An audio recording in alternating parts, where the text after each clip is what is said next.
Teman-teman sekalian yang perlu kita lihat, jangan cuma kemudian wakafnya doang yang mau, uangnya doang yang mau, tapi kaum muslimin dibully, dipojokkan, radikal. Kalau bahas tentang radikal, ya itu pasti bahasnya tentang Islam. Nggak ada cerita-cerita kemudian bahas radikal, bahasnya yang bukan Islam gitu loh maksudnya. Dikatain radikal lah, anti Pancasila lah. Tapi tiba-tiba kemudian ketika melihat potensi dana, tiba-tiba langsung, oh ini kayaknya perlu diwakafin nih. Sampai kemarin ada meme yang agak lucu. Kalau seandainya ini mau minta wakaf uang, kalau kemarin kan katanya FPI sama HTI kan dibubarin tuh. Nah kalau itu kan nggak boleh lagi untuk ikut pemilu tuh. Kalau ikut wakaf uang boleh nggak? Jadi misalnya ada yang bikin meme kayak gitu. Ini kan karena apa? Distrust. Orang nggak percaya lagi dengan keadaan yang sekarang. Lalu kemudian yang bisa kita lihat lagi teman-teman sekalian, soalan wakaf uang ini adalah bahwa kita nggak bisa memisahkan. Kita nggak bisa memisahkan antara iman dengan pengorbanan kaum muslim. Dan itu sudah terjadi dari zaman dulu. Orang-orang Aceh dulu mengumpulkan emas mereka untuk memberi pesawat selawah ketika mereka...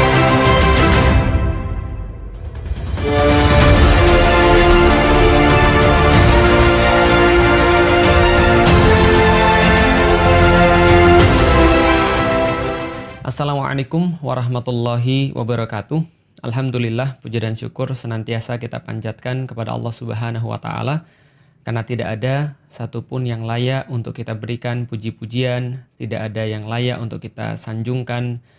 Seluruh penghormatan dan pengibadahan kita melebihi daripada Allah Subhanahu wa Ta'ala. Dia Tuhan satu-satunya, Tuhan semesta alam, yang kelak nanti akan memanggil kita satu persatu kepada hadapannya dan meminta kita untuk senantiasa mempertanggungjawabkan setiap apapun yang telah dia berikan kepada kita, dan yang paling besar diantaranya adalah kesempatan, lalu kemudian kekuatan, kemampuan, dan juga keimanan yang telah dia titipkan ke dalam dada kita.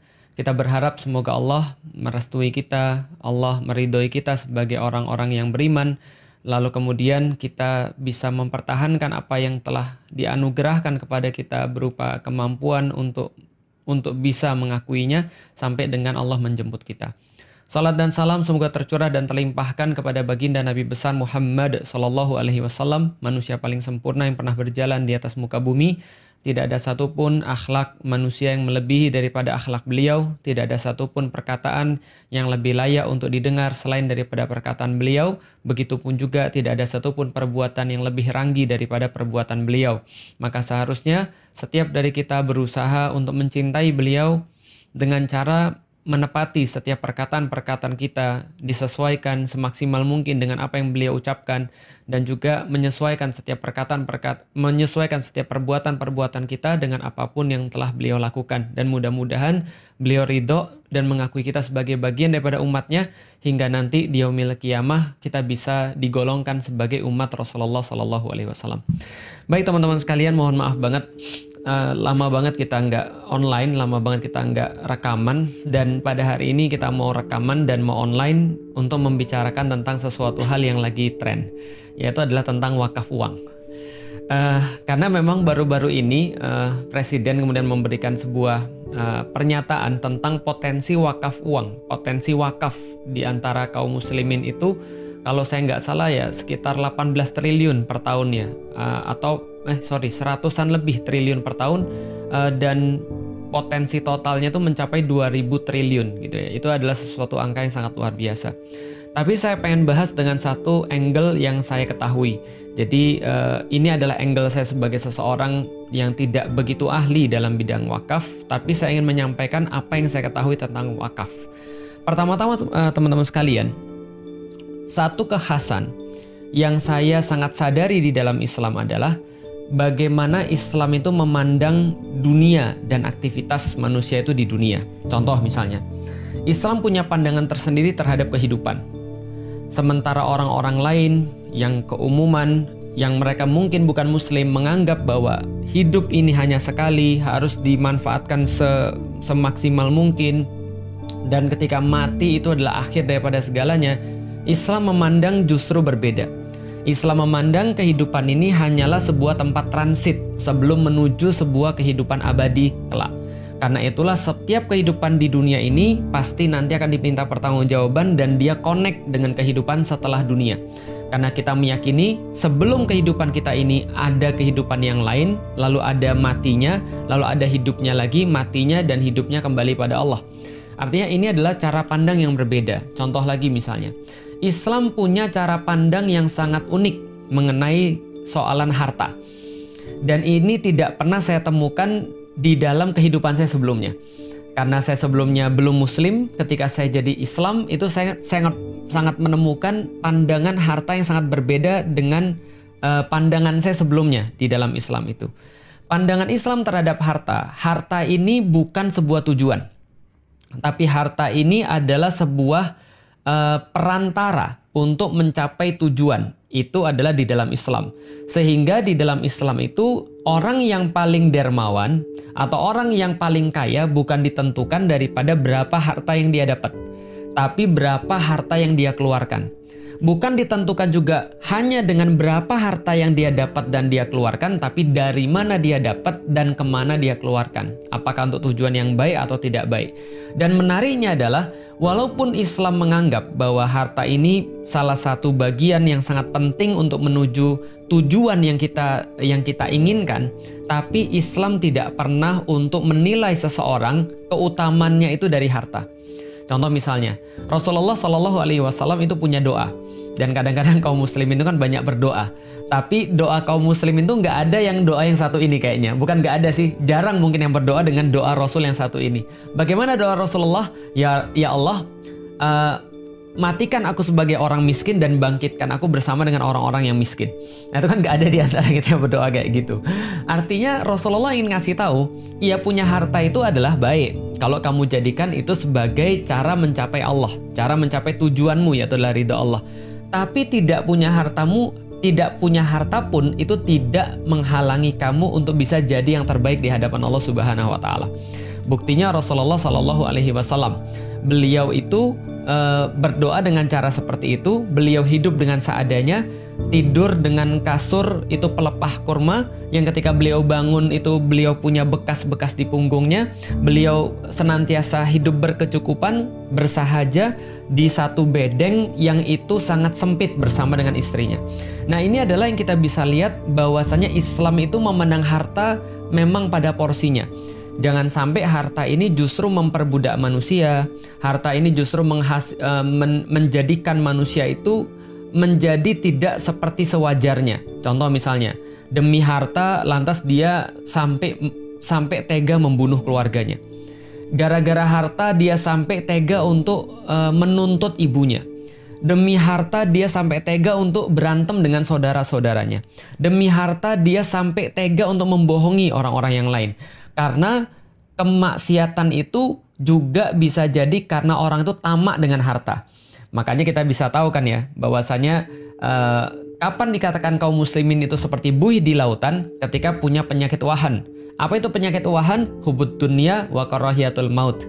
Yaitu adalah sangat mencintai dunia, dalam arti harta dunia dan seisinya, syahwat-syahwat yang ada di dunia termasuk itu adalah harta, dan juga wa karahiyatul maut, dan dia membenci kematian atau dia tidak suka dengan kematian. Jadi cara pandang Islam terhadap harta itu sangat unik. Dan itu hanya bisa didapatkan ketika seseorang itu sudah beragama Islam. Maka satu waktu ketika Mu'adz bin Jabal itu diutus oleh Rasulullah Shallallahu Alaihi Wasallam pergi ke daerah Yaman, maka beliau tanya pada Rasulullah Shallallahu Alaihi Wasallam, ya Rasulullah, apa yang harus saya lakukan ketika saya pergi ke Yaman? Maka Rasulullah menyampaikan pada Mu'adz bin Jabal, Mu'adz, ajak manusia untuk bersyahadat kepada Allah Subhanahu Wa Taala. Pertama ya, jadi ajak manusia untuk bersyahadat pada Allah Subhanahu Wa Taala. Maka lalu Mu'adz menjawab, kalau sudah saya lakukan, lantas apalagi yang harus saya lakukan pada mereka? Kata Rasulullah, tegakkan sholat. Lalu Mu'adz bertanya lagi, kalau mereka sudah bersyahadat dan sudah menegakkan sholat, apalagi yang harus kita perintahkan pada manusia? Maka Rasulullah Shallallahu Alaihi Wasallam menjawab, maka ambillah infak daripada mereka, maka ambillah zakat daripada mereka. Maka ini adalah sesuatu yang kita kenal di dalam Al-Quran ketika Allah mensifati kaum muslimin. Itu kan ya, Zalikal kitabu la raiba fihi hudal lil muttaqin alladzina yu'minuna bil ghaib wa yuqimunas shalah wa mimma razaqnahum yunfikun. Orang-orang yang bertakwa itu adalah mereka yang beriman pada Allah, bersyahadat kalau kasusnya Mu'adz tadi. Lalu kemudian mereka itu sholat, menegakkan sholat, wa yuqimunas shalah. Yang ketiga, mereka yang menunaikan zakat. Maka zakat baru bisa diambil daripada mereka. Dan ini adalah tartib yang Rasulullah ajarkan. Jadi ini adalah sequence yang Rasulullah ajarkan kepada Mu'adz bin Jabal. Mu'adz ajak orang untuk bersyahadat, lalu tegakkan sholat, lalu kemudian minta infak mereka atau ambil zakat mereka. Dan itu tidak bisa terjadi kalau Anda datang langsung tiba-tiba minta zakat. Rasulullah tahu, it's not working gitu kan ya. Itu nggak bisa begitu. Nggak bisa kita tiba-tiba datang, orang belum bersyahadat, orang belum sholat, tiba-tiba dia diambil zakatnya. Itu namanya pemaksaan. Itu namanya sesuatu yang akan mengakibatkan orang bertanya-tanya, loh kamu siapa? Kamu tuh ngambil harta saya, kamu tuh rampok berarti. Ini yang kemudian kita harus tahu, bahwa Rasulullah mengajak, ajarkan dia syahadat, lalu kemudian buat dia beramal soleh. Setelah dia buat beramal soleh, maka baru Anda bisa mengambil zakatnya sebagai bagian daripada ibadah dia. Karena dia sudah tahu bahwa zakat ini atau uangnya dia ini akan dimanfaatkan sesuai dengan aturan Allah. Ingat ya, berarti yang diselesaikan pertama kali bukan masalah yang bersifat fisik, seperti makan, seperti zakat, seperti uang, enggak. Tapi yang diselesaikan pertama kali adalah perkara-perkara yang bersifat pemikiran, trust. Karena kalau orang sudah trust, dia akan lakukan apapun. Tapi kalau orang nggak trust, maka sepeser pun dia nggak akan keluarkan. Serupiah pun dia nggak akan mau kalau orang sudah nggak trust. Tapi kalau orang sudah trust, jangankan hartanya, seluruh hartanya juga diberikan. Maka di dalam Al-Quran, coba Anda lihat, Allah mensifati jihad itu senantiasa dengan dua, dengan amwal dan anfus. Dengan amwal, dengan mal, dengan harta. Yang kedua anfus, dengan jiwa. Misalnya Allah katakan di dalam surat As-Saff, surat As-Saff, hal adullukum ala tijaratin tunjikum min azabin alim. Apakah kamu mau kami tunjukkan dengan sebuah perdagangan yang sangat menguntungkan? Tu'minuna billahi wa rasulihi wa tujahiduna fi sabilillahi bi amwalikum wa anfusikum. Maka Anda beriman pada Allah, lalu kemudian berjihadlah di jalan Allah dengan harta-harta Anda dan dengan diri Anda, jiwa Anda. Maka itu yang Allah sifati tentang jihad. Yang dipanggil siapa? Orang beriman. Karena orang yang nggak beriman nggak akan mau berkorban. Orang yang nggak trust pada Allah nggak akan mau berkorban. Orang yang nggak iman pada Allah nggak akan mau mengeluarkan harta apalagi jiwa. Dalam ayat yang lain, surat At-Taubah ayat 111 misalnya, Allah sampaikan di dalam Al-Quran, Innallaha astara minal mu'minina anfusahum wa amwalahum bi anna lahumul jannah. Allah mengadakan perdagangan kepada orang-orang yang beriman. Yang dipanggil hanya orang-orang beriman, yang diajak dagang hanya orang-orang beriman. Kenapa? Karena Allah tahu. Orang yang nggak beriman nggak peduli. Orang yang nggak beriman lebih sayang harta. Orang yang nggak beriman itu nggak mau ngeluarin hartanya. Orang yang nggak trust itu nggak akan mau ngeluarin hartanya. Maka Allah katakan, Innallaha ashtara, Allah mengadakan sebuah perdagangan pada orang-orang beriman, minal mu'minina anfusahum wa amwalahum bi anna lahumul jannah. Maka Allah akan ganti setiap jiwa mereka yang mereka korbankan di jalan Allah, lalu kemudian harta mereka yang mereka korbankan di jalan Allah, Allah akan ganti dengan surganya Allah. Sesuatu perdagangan yang kata Allah itu nggak masuk akal untungnya. Kenapa nggak masuk akal? Yang ngasih jiwa ya Allah, yang ngasih harta ya Allah, tapi Allah jadikan itu semua sebagai modal Anda untuk mencapai bagaimana caranya bisa dagang dengan Allah dengan sesuatu yang lebih besar. Ibaratnya gini, Anda sudah minjem duitnya orang, lantas Anda beli barang dia dengan menggunakan duitnya dia. Kira-kira gitulah. Makanya kata Allah, ini ada yang menolak nggak nih? Harusnya kalau yang beriman nggak menolak. Maka orang beriman itu sangat mudah mengeluarkan harta kalau seandainya dia sudah tahu ini akan memberikan dia sesuatu. Jadi jangan kira orang beriman itu ya ikhlas itu seolah-olah dia nggak ngarep apapun. Jangan kira orang beriman tuh nggak ngarep ketika dia ngeluarin sesuatu. Dia ngarep banget. Apa yang dia ngarepin? Dia harapin ridhonya Allah. Dia harapin bahwa Allah menunaikan janjinya, yaitu ketika dia berikan dengan ikhlas, maka Allah memberikan kepada dia surganya Allah. Maka Allah memberikan dia kenikmatan-kenikmatan. Allah tolak balak daripada dia dan seterusnya. Maka orang-orang mukmin tuh ngelihat ini investasi mana yang paling menguntungkan. Maka ketika melihat Utsman bin Affan, ketika perang Tabuk, ini salah satu contohnya. Perang Tabuk itu perang yang sangat sulit, antum baca nanti di sirah. Perang yang sangat sulit, panasnya luar biasa, dan mereka harus jalan jauh banget, ratusan kilometer untuk menghadapi orang-orang Romawi. Tapi ketika Rasulullah SAW berkata, siapa yang mau untuk infak, siapa yang mau untuk berderma di jalan Allah, siapa yang mau untuk membiayai kemudian peperangan ini, Utsman bin Affan langsung angkat tangan dan bilang, saya nanggung sepertiga ekspedisi ini. Sepertiga ekspedisi saya tanggung, which is itu adalah sekitar ratusan unta gitu kan ya, ratusan kuda, dan banyak sekali duit-duit yang lain yang bersifat cash. Ini yang dilakukan oleh Utsman bin Affan. Dan tidak hanya pada kesempatan itu, Utsman bin Affan itu juga menanggung perang Badar. Utsman bin Affan juga membeli sumur daripada orang Yahudi ketika lagi kekeringan, dan orang Yahudi itu naikin harga sampai nggak masuk akal. Tapi Utsman bin Affan rela untuk kehilangan apapun yang seolah-olah kalau dalam pikiran kita, ini kan harta kita, kan kita yang cari, halal. Tapi semuanya diinfakkan di jalan Allah. Kenapa? Karena dia terpanggil dengan janji Allah Subhanahu wa Ta'ala. Oh ya orang beriman, siapa yang mau masuk surga? Nih kesempatan, kasih harta kamu di jalan Allah. Allah akan kemudian jadikan itu sebagai modal kamu masuk surga. Maka ketika Utsman bin Affan menginfakkan hartanya, maka turun ayat Allah, perumpamaan orang-orang yang berinfak di jalan Allah, yang mengeluarkan harta di jalan Allah. Maka mereka seperti menanam satu butir, dari satu butir keluarlah kemudian tujuh sumbulat gitu kan ya, keluarlah 7 sanabil, mohon maaf, keluarlah 7 anggaplah 7 cabang, dan masing-masing cabang itu mengalirkan 100 butir lagi. Jadi satu butir itu 700 minimal. Dan kata Allah, Allah akan melipat gandakan sesuai dengan kehendaknya kalau Allah mau. Dan itu turun dengan satu orang Utsman, Masya Allah. Belum lagi ketika Rasulullah bilang, siapa yang mau berinfak di jalan Allah? Ini kesempatan lagi. Langsung Umar datang ke rumahnya, bilang sama keluarganya, saya mau diskusi. Gimana? Setengah harta mau saya kasih pada Rasulullah. Bayangin, ini nggak nanggung-nanggung. Orang yang termasuk paling kaya di Mekah itu langsung ngasih setengah hartanya kepada Rasulullah SAW.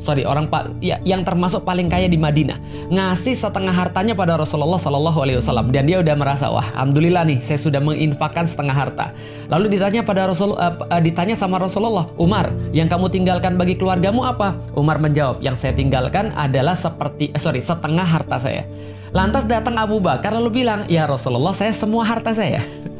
Semua harta saya ambil ya Rasulullah. Untuk kemudian ini adalah untuk kepentingan Islam, untuk kepentingan jihad fisabilillah.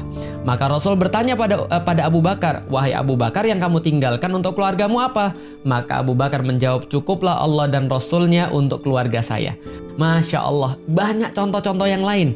Abdurrahman bin Auf dengan infaknya dan segala macamnya. Ini semua adalah contoh kedermawanan kaum muslim yang saya pikir tidak pernah tertandingi oleh umat-umat manapun. Kenapa? Karena motivasi mereka untuk mengeluarkan uang bukan hanya motivasi sendiri, bukan hanya motivasi investasi, bukan hanya motivasi duniawi yang hanya mati selesai, yang hanya kalau misalnya kita sakit nggak bisa lagi kita nikmati. Tapi ini investasinya adalah investasi perdagangan dengan Allah. Maka mereka punya motivasi yang sama sekali berbeda dan sangat kuat sekali. Masya Allah. Maka mereka nggak ragu-ragu. Karena kenapa? Mereka trust dengan Allah. Kalau manusia aja kita bisa trust. Kalau kita investasi pada mereka dan orangnya pintar, maka dia akan balik lagi kepada kita dalam bentuk harta yang lebih banyak. Apalagi investasinya dengan Allah. Nah, investasi dengan Allah ini banyak. Mulai dari sedekah, lalu kemudian apalagi zakat, wakaf. Ini semuanya investasi pada Allah. Khususnya wakaf. Kenapa? Karena wakaf adalah yang diartikan oleh ulama sebagai amal jariyah, amal yang mengalir walaupun kita sudah nggak ada. Karena kata Rasulullah, setelah mati seorang anak Adam maka terputus semua amalnya kecuali 3. Anak yang soleh, lalu kemudian ilmu yang bermanfaat, yang ketiga adalah sodakoh jariyah atau amal jariyah, atau menurut orang-orang para ulama disebut dengan wakaf. Artinya wakaf ini apa? Seseorang itu memberikan hartanya, lalu kemudian dihentikan wakaf. Wakaf artinya kan berhenti. Dihentikan harta itu untuk dimanfaatkan, dikembalikan harta itu pada Allah. Dalam tanda kutip, ya semuanya memang punya Allah kan. Jadi dia kembaliin. Contoh misalnya, saya punya tanah, ini saya hentikan kemanfaatannya buat saya dan saya berikan semuanya untuk Allah. Jadi kalau orang sudah berwakaf, itu sudah miliknya Allah, balik lagi. Sehingga nggak lagi milik individu. Tanah wakaf itu bukan lagi milik individu, tapi sudah dikembalikan menjadi milik Allah. Artinya dia dimanfaatkan untuk kepentingan umat. Lah, kalau ada yang mengatakan selama ini wakaf digunakan untuk kepentingan ibadah saja, pengertian ibadahnya kayak apa? Apakah ibadahnya cuma membangun tempat sholat? Apakah ibadahnya cuma membangun masjid? Apakah ibadah itu cuma untuk sholat? Enggak. Justru wakaf itu adalah untuk pemanfaatan segala sesuatu untuk kepentingan kaum muslimin. Bisa jadi wakaf air, bisa jadi wakaf masjid, bisa jadi wakaf pesantren, bisa jadi bahkan wakaf Quran gitu kan ya. Bisa jadi bahkan wakaf kamera. Ini ada sahabat saya, dia punya uang 50 juta. Lalu dia nanya, yang terbaik apa nih dimanfaatkan? Saya bilang wakafin. Wakafin di mana? Beli kamera, cari orang yang bisa buat konten-konten Islam, biayai mereka buat konten-konten Islam, maka selama video Anda video itu ditonton sama orang, maka Anda ngalir pahalanya ke situ. Itu jauh lebih enak gitu kan ya. Kenapa? Daripada kita dakwah sendiri, lebih baik kita kemudian wakafin kamera. Saya sendiri, saya punya 3 kamera, 2 saya wakafin, 1 kemudian saya gunakan untuk pribadi kan gitu kan ya. Jadi saya dapat juga kalau seandainya ada orang yang bikin konten lalu kemudian orang-orang ngelihat dan mendapatkan manfaat. Ini adalah wakaf, dan kita perlu kasih tahu wakaf itu dimotivasi oleh iman, bukan dimotivasi oleh yang lain. Jadi kalau dikatakan, yuk kita berwakaf uang untuk apa? Untuk membiayai kepentingan sosial. Oh tunggu dulu, sebentar dulu, kepentingan sosial yang mana dulu? Karena balik lagi, kita wakaf itu, kita sedekah itu, kita zakat itu karena trust dengan Allah. Maka orang-orang yang taat akan mau mengeluarkan uang di jalan Allah. Sekali lagi, hanya orang taat yang mau untuk mengeluarkan uang di jalan Allah.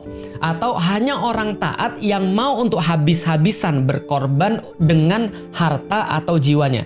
Pertanyaan sekarang adalah, kalau seandainya Rasulullah begitu mudah memotivasi para sahabat ketika perang Tabuk, ketika perang Badar, ketika perang apapun dan segala macam, dalam kondisi negara pada saat itu yang Rasulullah pimpin waktu itu memang tidak punya uang cash, maka kemudian Rasul meminta semuanya berebut ngasih hartanya mereka. Kenapa? Karena Rasulullah memastikan bahwa negara itu, bahwa kehidupan itu, bahwa masyarakat itu, bahwa yang mereka perjuangkan itu semua untuk meraih ridho Allah Subhanahu wa Ta'ala. Lah sekarang mohon maaf, kalau seandainya sekarang kita lihat yang menghina Islam didiemin, yang menistakan Islam kemudian gak pernah ditangkep, orang-orang Islam malah dibully terus, tiba-tiba ada tokoh-tokoh muslim yang tiba-tiba ditangkap tanpa kejelasan apa masalahnya gitu ya. Lalu kemudian ada banyak kezoliman yang gak bisa disebutkan satu persatu. Semua itu terjadi tiba-tiba ngomong tentang wakaf uang, tiba-tiba ngomong tentang syariat Islam, tiba-tiba ngomong bahwa sedekah itu merupakan syariat Islam. Ada yang miss di sini. Kamu nggak menanamkan akidahnya, kamu nggak menjelaskan, kamu nggak buat orang trust dengan bahwa ini adalah bagian daripada kerjaan yang Islami, tapi tiba-tiba kamu pakai dalil yang Islami. Itu sama aja kayak gini. Ada seorang bapak, dia nggak ngasih, ada seorang suami, dia nggak ngasih nafkah pada istrinya, pulang marah-marah, mabuk-mabukan, lalu kemudian dia cari hartanya haram semuanya, lalu kemudian dia maki-maki istrinya, lalu kemudian dia protes dengan istrinya, tiba-tiba dia bilang, saya itu mau poligami, nikah lagi karena itu syariat Islam. Ini ada yang nggak nyambung di situ, paham teman sekalian? Belum lagi orang-orang ngelihat, bukan hanya orang Islam, publik melihat, loh bagaimana negara ini memanfaatkan hartanya? Bagaimana selama ini harta itu dikelola? Gimana kalau nanti jadi kayak bansos? Gimana kalau nanti jadi kayak Jiwasraya? Gimana kalau nanti jadi kayak misalnya contoh ya Asabri dan seterusnya? Ah, ini problem lagi. Lah kenapa? Karena ini masalah pengelolaan harta, nggak ada trust di situ. Lah kalau nggak ada trust di situ ya gimana caranya kita mau minta kepada orang wakaf uang tadi? Kecuali kalau tadi, oh negaranya itu sesuai dengan syariat Islam, gitu kan ya. Orang-orang Muslim itu kemudian diajak ngobrol, dihormati. Tokoh-tokoh agama kemudian diberikan kemuliaan. Agama Islam tuh dijaga, yang menistakan kemudian diurusin. Lalu kemudian ya pokoknya menghormati agama dan orang-orang sampai umat Muslim tuh melihat, oh bener nih, saya punya pemimpin yang keren banget, membebaskan Hagia Sophia misalnya kayak gitu kira-kira ya. Saya yakin kalau kayak gitu, itu nggak usah disuruh kita udah berebut. Kenapa? Karena kita pasti juga mempertimbangkan semuanya. Atau gampangnya gini deh, gimana kalau Habib Rizik yang minta wakaf itu ya kira-kira? Nah, nanti komen ya, kalau Habib Rizik yang minta wakaf itu kira-kira antum mau atau enggak? Kira-kira kalau misalnya sekelas misalnya contoh ulama-ulama yang diakui di Indonesia, yang ulama-ulama yang jelas pembelanya terhadap Islam, yang minta uang wakaf itu, insya Allah saya yakin berbondong-bondong orang yang mau ngasih wakaf itu. Kenapa? Karena dia yakin bahwa gua ngasih ini adalah bagian daripada ibadah. Ketika gua ngasih ini adalah bagian daripada pemulihan terhadap agama. Karena itulah teman-teman sekalian yang perlu kita lihat, jangan cuma kemudian wakafnya doang yang mau, uangnya doang yang mau, tapi kaum muslimin dibully, dipojokkan, radikal. Kalau bahas tentang radikal, ya itu pasti bahasnya tentang Islam. Nggak ada cerita-cerita kemudian bahas radikal, bahasnya yang bukan Islam gitu loh maksudnya. Dikatain radikal lah, anti Pancasila lah. Tapi tiba-tiba kemudian ketika melihat potensi dana, tiba-tiba langsung, oh ini kayaknya perlu diwakafin nih. Sampai kemarin ada meme yang agak lucu. Kalau seandainya ini mau minta wakaf uang, kalau kemarin kan katanya FPI sama HTI kan dibubarin tuh. Nah kalau itu kan nggak boleh lagi untuk ikut pemilu tuh. Kalau ikut wakaf uang boleh nggak? Jadi misalnya ada yang bikin meme kayak gitu. Ini kan karena apa? Distrust. Orang nggak percaya lagi dengan keadaan yang sekarang. Orang nggak percaya bahwa kamu bisa ngelola kayak gitu. Kenapa? Karena kamu track recordnya selama ini bukan track record yang ya sesuai dengan apa yang diinginkan. Kira-kira maksudnya begitu. Nah, lalu kemudian yang bisa kita lihat lagi teman-teman sekalian. Soalan wakaf uang ini adalah bahwa kita nggak bisa memisahkan. Kita nggak bisa memisahkan antara iman dengan pengorbanan kaum muslim. Dan itu sudah terjadi dari zaman dulu. Orang-orang Aceh dulu mengumpulkan emas mereka untuk memberi pesawat selawah. Ketika mereka yakin bahwa tegaknya Indonesia ini akan menegakkan agama. Ketika tegaknya Indonesia ini akan menyelamatkan agama mereka. Bukan malah membuat agama mereka ini dibully. Bukan malah menempatkan agama mereka itu dalam pesakitan. Bukan malah menempatkan agama itu selalu jadi tempat yang disalah-salahkan. Gitu kan ya. Ini yang kemudian perlu kita tahu. Bahwa ini tidak kita lihat apa yang ada pada pemerintah. Mau nggak mau ya pemerintah boleh berpikir apapun. Tapi ya ini harus dikoreksi. Jangan sampai kemudian ya umat berpikir kayak gitu. Nah ini adalah bagian daripada introspeksi. Sebuah kritik kepada pemerintah. Kenapa sih kemudian apapun yang datang dari pemerintah lantas kemudian disalahpahami? Mungkin selama ini komunikasinya nggak benar atau bahkan tidak pernah berkomunikasi sama sekali. Yang ada justru yang dilihat oleh orang-orang adalah kaum muslim selama ini tidak diberikan sesuatu, tapi ketika kalian mau ngambil sesuatu daripada kaum muslimin. Jadi teman-teman sekalian itu sedikit bahasan kita tentang wakaf. Artinya kalau Anda mau untuk dibantu dalam tanda kutip ya oleh kaum muslim, ya nggak mau juga nggak apa-apa. Ya berarti Anda harus ngajarin keimanan dulu. Anda harus terlihat bahwa Anda itu memang berbuat sesuatu untuk Islam. Dan satu lagi yang mau saya sampaikan, Indonesia itu ya, data statistik mengatakan atau survei saya lupa atau riset saya lupa, nanti kita tampilin nanti di caption, 100 orang paling kaya di Indonesia itu menguasai hampir sekitar setengah atau bahkan 80% kekayaan Indonesia. Lalu kemana selama ini Taipan yang kaya itu? 1-10 orang terkaya di Indonesia. Kenapa mereka nggak mau bantu Indonesia? Kenapa mereka nggak mau kemudian mengeluarkan uang mereka untuk bantu pemerintah? Padahal duit orang-orang muslim, kalaupun dikumpulin semuanya, itu nggak akan sebanyak duit mereka. Orang-orang terkaya di Indonesia itu loh, yang punya duit ratusan triliun, bahkan lebih daripada itu misalnya. Kenapa mereka nggak mau ngeluarin? Kenapa? Karena sekarang orang tahu kan, kalau seandainya orang tuh nggak punya iman, alasan apa mereka ngeluarin duit? Kalau orang tuh nggak punya harapan bahwa ada hitungan setelah akhirat, ngapain mereka mau berkorban dengan duit mereka? Karena itulah Allah dalam Al-Quran mengatakan hanya orang beriman yang dipanggil untuk bisa mengorbankan harta bahkan jiwanya untuk agama, untuk tegaknya Islam, untuk tegaknya ketaatan, untuk tegaknya kebaikan, untuk tegaknya kebenaran, untuk tegaknya keadilan dan seterusnya. Dan itulah yang kita bisa pelajari daripada situasi akhir-akhir ini. Mohon maaf kalau ada yang nggak nyaman dengan bahasan kita, cuman saya agak mikir dan agak gatel aja gitu kan ya. Saya cuma mikir, kamu nggak ngajari anakmu untuk beriman, tiba-tiba ketika dia nggak berbakti kepadamu, kamu marah. Kamu nggak ngajarin anakmu untuk taat, tapi kamu marah ketika dia, tapi kamu minta dia untuk sholat. Sama aja kayak ada orang tua yang selama ini nyontoin di depan anaknya dangdutan, nyontoin di depan anaknya untuk ngerokok, nyontoin di depan anaknya untuk berbuat maksiat, tapi dia marah ketika anaknya bermaksiat. Ya sama kayak tadi, maksudnya adalah kamu nyontoin dulu dong. Kalau kamu minta rakyat untuk taat, minta rakyat untuk keluarkan infak atau bahkan wakaf uang, ya contohin dulu gitu, maksudnya contohin dulu bahwa memang ini adalah kamu taat dong, keluarin wakafmu, ya kamu dulu dong taat, hormati dulu dong agamamu, korbankan dirimu dulu dong untuk agamamu, buat sesuatu dong untuk agamamu, baru orang-orang pasti akan ngikutin walau kamu nggak ngomong. Dan itu sudah terbukti pada Rasulullah Shallallahu Alaihi Wasallam. Rasul nggak usah ngomong, para sahabat sudah infak. Apalagi kalau Rasul ngomong, mak, selesai gitu kan ya. Utsman bin Affan sepertiga langsung ditanggung dan seterusnya. Masya Allah, barakallahu fikum, mudah-mudahan bermanfaat. Nanti kalau misalnya ada perlu penjelasan-penjelasan, cari pada ulama-ulama yang lebih paham. Yang jelas saya nggak mau mendalam soalan wakaf, saya cuma mau membahas implikasinya aja. Mudah-mudahan bermanfaat. Assalamualaikum warahmatullahi wabarakatuh. Dadah. Ya salli wa sallim daiman